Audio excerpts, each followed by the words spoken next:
In today's video I'm going to show you how to restring a Portland 13-inch string trimmer. We need to remove this cap, and there are two buttons to press, one on either side, so we're going to push them in and pop the cap off. That's going to reveal the spool. We can get rid of the string trimmer for now.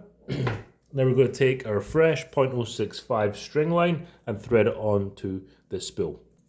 Before you thread anything, you need to find this little slot in the middle here, and that's going to be key to threading the string line. Cut off about 9 feet of string line, find the center of this, and you'll see there's some arrows on the top here, and they're pointing around this way. So with the slot here, we're going to put our string line through the slot and rewind the string line in the direction of the arrows. Now that'll be the string line is going clockwise and the spool is going anti-clockwise. Make sure you have one string on the top and one string on the bottom, and keep it that way. I like to keep my thumb running down this center piece so that each string will go on the other side.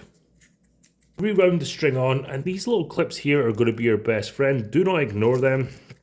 So we're going to hold the bottom line tight, and I'm going to slot the top line into these clips here, and that's going to allow me to, just going to do one. I'm going to bring this line back around a little bit because it's a little bit too short otherwise, and slot it into this one here.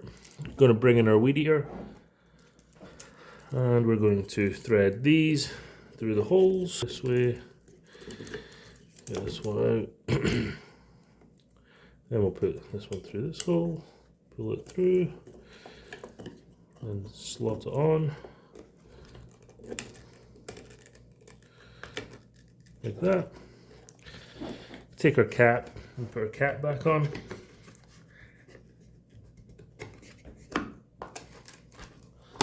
Make sure it secures properly. That's how to restring a Portland 13-inch string trimmer.